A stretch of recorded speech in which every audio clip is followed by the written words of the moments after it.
Good afternoon, everyone. I'm Kira Phillips. We're coming on the air because President Trump has just announced that Homeland Security Secretary Kristi Noem is out of a job. This follows reports that the president was frustrated by her recent testimony on Capitol Hill. Noem under fire from both parties over her job performance and her handling of the immigration crackdown, and that includes her response to the deadly shooting by federal agents of two American citizens, Renee Good and Alex Preddy. Just moments ago, the president saying he's naming Oklahoma Senator Markwayne Mullin to become the next Secretary of Homeland Security. Let's get straight to our chief White House correspondent, Mary Bruce. Mary, what do we know?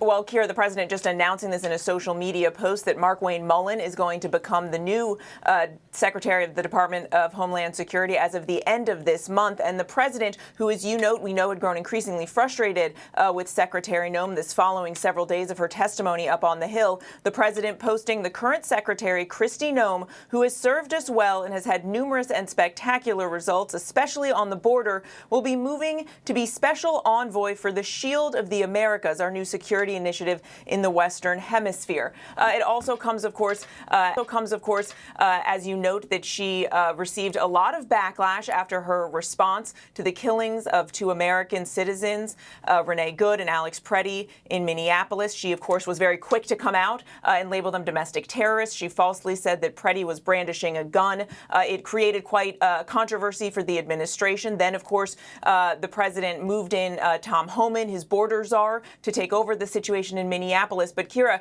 the big picture here, it is important to remember that this is now the first major firing that we have seen in the president's second term. To fire Kristi Noem, move her away from being the DHS secretary to this new post at the end of this month. Unlike in his first term, where there was quite a bit of turnover in the cabinet, she is now the first cabinet secretary to be let go by President Trump.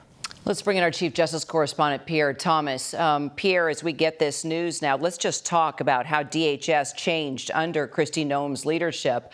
And it didn't take long for her to receive a lot of heat from critics once she did take that position.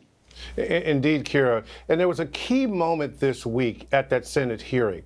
This over $200 million ad campaign came up, and Senator Kennedy, a Republican, was pressing her on why was the funding as high as it was. He expressed deep concern that it was too much money, and he asked the secretary about it, and she claimed that the president was engaged in this. Now, we just saw from our own reporting from Rachel Scott and others that the president is now claiming that that is not true. And again, this ad campaign stars Kristi Noem, and basically the messages to undocumented people: leave now or be deported. And again, $200 million, and you could see these ads during football games, during the NFL, college football playoffs, the NBA, all types of major ad buys for this particular campaign, and that appears to have played a key role.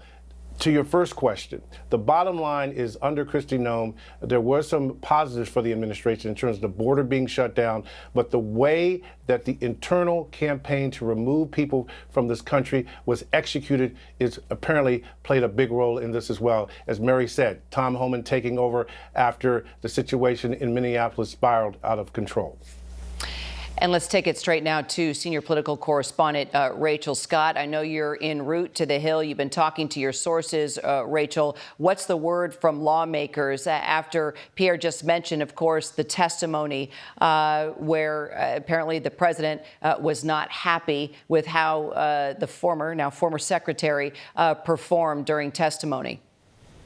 Yeah, well, Kira, I'm told by multiple sources that President Trump was on the phone calling Republicans, calling allies, asking whether or not he should fire Secretary Kristi Noem. He was pointing out that he was clearly unhappy with that answer that she gave Senator Kennedy during these heated briefings and hearings on Capitol Hill just yesterday. I'm also told that there has been a lot of frustration with how Noem has handled several instances, not just this particular one on the Hill testifying before Congress, but also just a few days ago. It was her decision, along with one of her top advisors, Corey Lewandowski, to ultimately pause and put a hold on TSA PreCheck due to the government shutdown. I'm told by multiple sources that then White House officials had to intervene then to correct that.